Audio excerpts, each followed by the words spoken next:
Hello everybody, this is Tish, just doing what you do with Miss Tish, Subdivisional Gardening. I am 8 weeks out from starting my, from putting my starts out.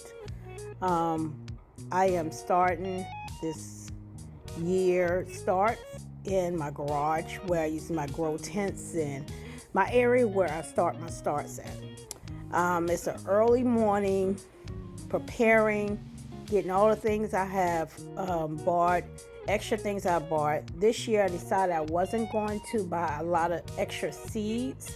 But of course, when you go into the store and you see some of the things and you have that little extra change, you pick up seeds, especially if you're a gardener and you love to get extra. I also got some more colanders to help with sifting of the peat moss in my with my seed start mix, because I don't buy the regular seed start mix like I did when I first started because it's so costly. So I make my own, and I get a big thing of peat moss and some big bag of peat moss, as well as some some worm casting and some perlite, and as well as I get some vermiculite to put on top. And so I mix those together and also sterilize it with boiling water, as you're going to see as I go along in this morning, preparing my soil, my seed starting mix, as well as starting putting some of these seeds in the pots to get started. So this over voice that I'm doing now is way past the time you see in this video.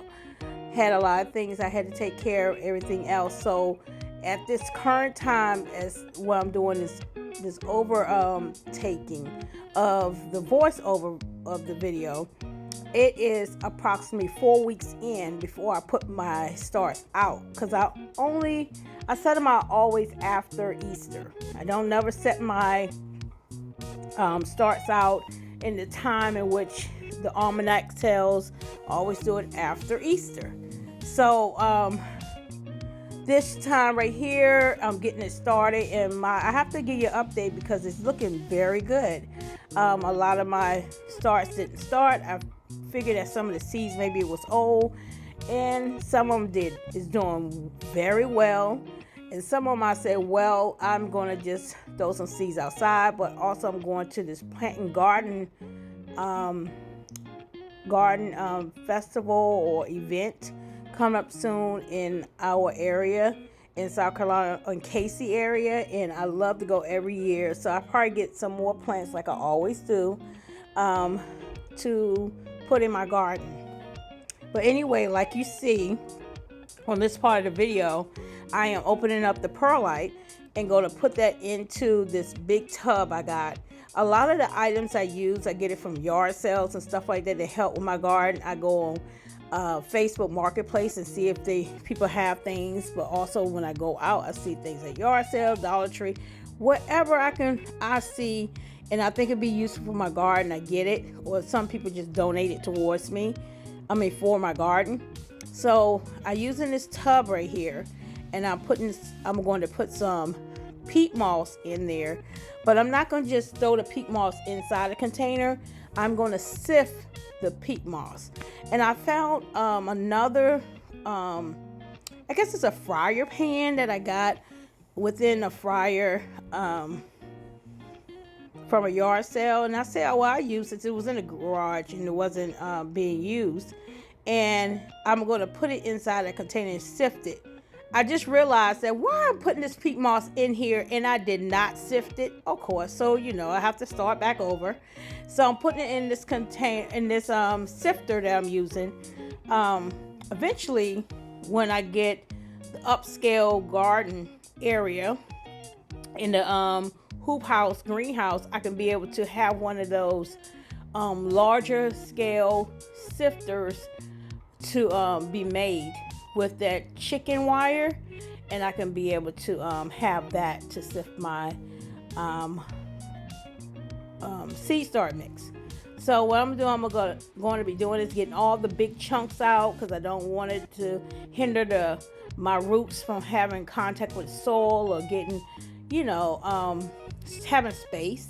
So I sift that and take them and put it in another container, which I'm going to throw that into the garden for mulch on top. So everything will be used. So I'm going to put that inside of there, and I'm going to keep sifting more of this peat moss so I can be able to get this seed starter mix ready.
Now, as the seed starter mix is already done, hot water placed on there is cooling, I had got some of these print off of how to, when to start certain seeds, from herbs to flowers to veggies. And I highlighted this, and you can print it offline. I believe it came from one of the homestead groups, and I had printed, I think I got it from Etsy for $1. And also it had those things on it that would help me into how to start my seed. Do it need light? Do it need heat? Do it need both to germinate? How many days to germinate? Or I take it from that point of view, not from when I'm supposed to start it, because the people that did this sheet is in a totally different climate than me. I think they're in Michigan, Missouri, or one of those, but I'm here in South Carolina. But those things are how you start your seed is all the same, but not when you start your seed, because we're in different zones. So I use that for that sense as well. I like those because it helps me to give me a foundation, and it helps me when I can't remember exactly when I did some. If I didn't write it down in my journal, which your journal is very good for when you gardening, making sure you journal your things, because it's very important. So you can always go back and check and see what you did the year before, what did work and what didn't work, and it will help you on the year to come. It's a lot of tedious things to do, but if you want to be a successful gardener, I believe, now don't take it from me if you don't, now I'm not an expert, but from my experience, I believe that it helps It helps because everybody, I don't care if you're in the same zone or not, everybody different, their soil, the areas are different. It's different. And something that works in your garden might not work in my garden, and we might be in the same zone. So you have to think about that as well. So my soil is ready, my starter mix is ready, and I'm getting ready to do the ginger first. I had some organic ginger and I let it soak, and it had the knobs, the growth points come up. And now I'm going to put some of that in these containers. And these containers I got is leftover food containers, like produce containers. I got those because they already got air pockets in them on the sides and stuff like that. What I had maybe some blueberries or some blackberries and those things like that, the fruit containers. And I use those, and I put some of the seed starter mix in there, and going to put the ginger in there with the growth points up. And then I'm gonna throw some soil on top of it. But one thing I noticed when I had my ginger in my grow tent area, where it's on the heat mats, it take a long period of time for the ginger to grow. Now, last year I just threw it out in the garden. This year I said I want to get some growth in it before I put it in the pot when it get warmer, and it stays warm, and then I have it go set outside. Because I remember one year I threw them out there and didn't know that you couldn't grow ginger in the fall and winter. It wasn't that time of season. But once I started reading up on it, I said, oh, I just did it to do it and wasted ginger. So this year, hopefully, I see that I got a couple ginger points, some of my ginger that's in the heating tent, that on the heat mat is growing well. So hopefully I get some out this year. But now I'm going to do, I'm putting up my, getting my tomato cups ready. Now, what I'm telling you in this part right here with the tomato cup is that last year I filled all of my cups, these cups, up to the top with my soil, right? And then put my seed in, and I noticed that I had to end up putting a little bit taller, but I didn't have room to help it grow, so I had to get sticks or something to put on the side to help it lengthen it, because the tomato was growing taller before I put them out. So, and these was tall cups. It was 16 ounce like solar cups and stuff like that. But what I thought about this year, I said, let me put my seed starter mix halfway, put my seed in it, and as it grows, I will add more soil on it to cover the hairs, which they are roots. And so the tomato will have more roots growing out. And as it grows up and it gets its true leaves or whatever, as it's growing, I will put soil on it until I will have, like, majority of my tomato, when it start out, my tomato plant will be buried already, and I will have the extended growth on top when it's time, before it's time to go out. So far this method is working wonderfully. It is time for me to feed it on the bottom. Start feeding it with 511, a little bit in my water, and I bottom feed all my tomatoes, and so I won't have those bugs. And this year, it's been working wonderfully. I put the vermiculite on top once they start growing wonderfully, and it was time for to come out the heat, and they done came up, and there's underneath the light. And in my water trays that I showed you in the previous video, where I got them trays from Walmart, and they ran out, so I ended up going to another store and got them for at least $3 a piece. I think it was a Lowe's, and I end up getting, now I have approximately maybe 12 or 13 of them, in which I'm happy with that. So it's easy to transport the cups out, in and out on these trays, and bottom water them. So have a consistency of watering. So far, this method is working wonderfully, and I am pleased at it. So I can't tell you if this is going to be an ongoing. So far it is doing wonderfully with it, and I'm pleased with it. And I ran out of those larger cups, so I had to use some of the smaller ones. So those ones that's in there now, that's already have grown up some, I have been repotting them. putting them into the larger cups. I got some more, and they're doing great. So hopefully everything works out well, and I'll tell you more about it. So that will probably be my new method if it works well. So then I won't have to put sticks all in them to try to keep them from not breaking or bending over or whatever else. But I'm praying that they stay strong this year, just like it was last year, because I'm going to be bottom watering and feeding it and getting the light that it needs. Also, I noticed that we go out and buy all them grow lights, right? All them things. Go get shop lights. Sam's had these shop lights for 5,000 lunar watts. I don't know what it's called, but they was on sale, and I got some, and I put it up on that rolling rack. I think it's a 4-tier. It was a 4-tier rolling rack. I put on one of those. I wanted to get the 5 or 6 tier. I didn't have the funds for that, but they was on sale, so I got that, and I put the lights on those, and those lights work better than the lights that you get, the grow lights, the one that says for growing your seeds inside, the starts. So I use those in it for daylight, and they are wonderful. They come with chains and everything else, and you have your cords to extend it down to your surge, and it's a great setup, and it's cost efficient. So you don't have to go out there and buy all that expensive stuff that some people want you to buy because it's on the Amazon store. Find the economic and the way that works for you. If you like it that way and love the setup and you love the way it looks, do it. Whatever, do what is best for you to make your things work for you. And I'm doing what it works for me. So as you can see, getting it in, making it work, and yeah, I think this year is going to be awesome with these seeds. I'm praying that I get more peppers and more tomatoes and everything grows wonderfully. I am going to try to do a irrigation system.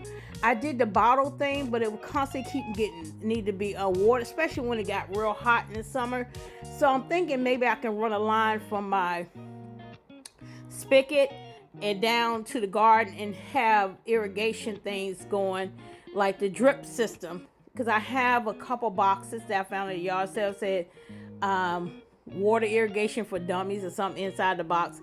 But it's the whole setup inside of there. And also I saw on Tumu that they have irrigation system wires and stuff like that hook up to, you can get started, the hoses and stuff. So I think I'm gonna buy some of those so I can have plenty of connections to go to my beds, running from the spigot from the house. So I think I'm gonna try that this year for my garden beds and the tomato plants, the ones that really need a consistency of water. But that's not gonna stop me from going out every day to check my garden and to water things that is need to be watered. So that's one of my plans, to see about that consistency of water, because I think that's one thing where I dropped the ball a lot last year, was that consistency, especially when it got real hot down here in the summer in the south. So yes.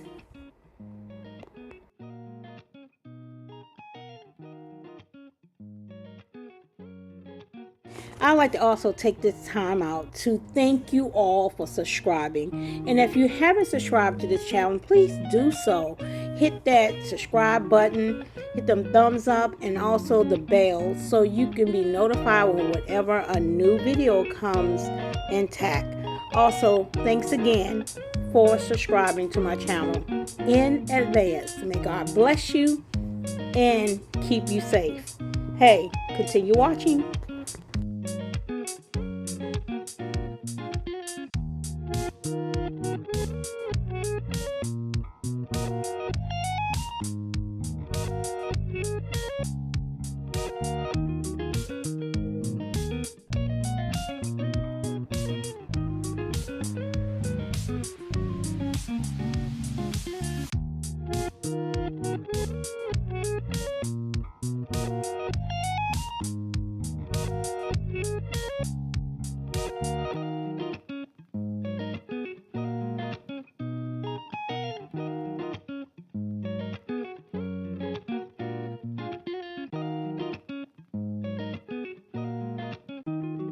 One thing I noticed that's very important to do, make sure you label your cups. Label your cups.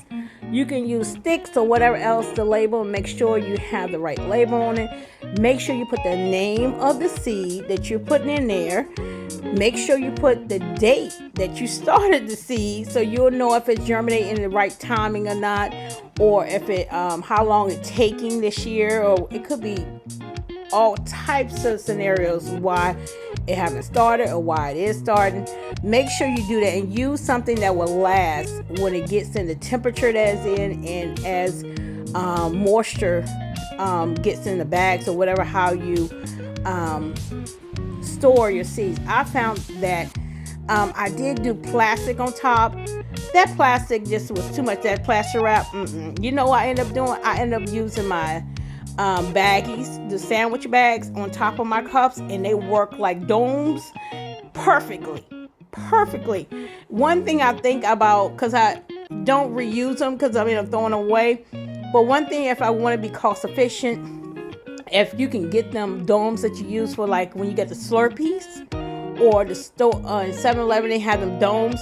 I'm thinking, boy, it'd be nice to have those domes on top of the cups, and then when you're done for the season, you can clean your cups and the lids and you can reuse them every single year.